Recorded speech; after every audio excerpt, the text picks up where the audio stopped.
नमस्कार, सुनीता किचनमध्ये तुमचं सगळ्यांचं मनापासून स्वागत करते।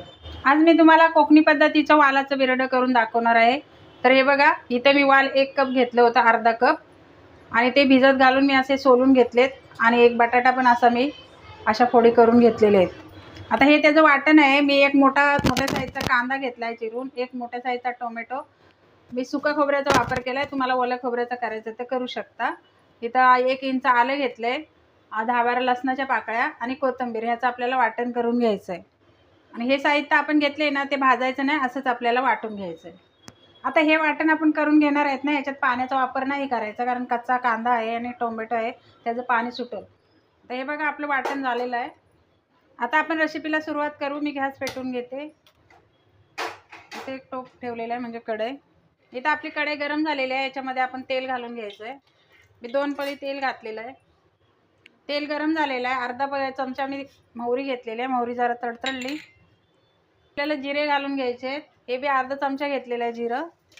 एक छोटा कांदा असं चिरून घेतलेला आहे फोडणीसाठी, तो पण घालून घेते। आणि एक कढीपत्त्याची घेतलेली आहे। इथं पाव चमचा हिंग घेतलेला आहे, तो पण घालून घेते मी। आता हे तयार वाटण आहे ना, ते आपण घालून घ्यायचं ह्याच्यामध्ये।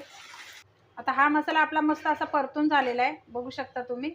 आता आपल्याला ह्याच्यामध्ये पावडर मसाले घालायचे आहेत। तर इथं मी 1 चमचा धना जिरा पावडर घेतला आहे, 1 चमचा गरम मसाला, 1 चमचा हळद पावडर, आणि 2 चमचे लाल तिखट घेतलेला आहे। तिखटामध्ये तुम्ही कमी जास्त करू शकता।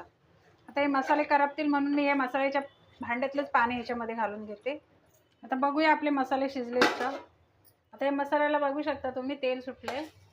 आता हे वाल आणि बटाटा आहे ना, हे आपल्याला ह्याच्यामध्ये घालून घ्यायचं आहे। आता हे आपल्याला एकत्र असं एकजीव करून घ्यायचं आहे, आणि 2-3 मिनटं याची वाफ काढून घ्यायची आपल्याला। आता आपण हे झाकण काढू, त्याला वर खाली करू, आणि आपल्याला किती ग्रेव्ही पाहिजे ते पाणी घालून घेऊया। आणि ह्याला हे आपलं एकजीव करून झालंय। मला जेवढे ग्रेव्ही पाहिजे तेवढे मी पाणी घातले। आता चवीनुसार मीठ घालून घेऊया। आता याला शिजून देऊया। तर चला बघूया आपली भाजी झाली काय। हे बघा, मस्त घट्टसर झाले, आणि वाल पण शिजलेत चांगले। आता याच्यावरती मी कोथिंबीर घालून घेते। आता याच्यात मी कोकम वगैरे काय टाकलेलं नाही, चिंचेचा कोळ, कारण मी टोमॅटोचा जास्त वापर केलेला आहे, त्याने आंबटपणा आपल्या भाजीला येतो।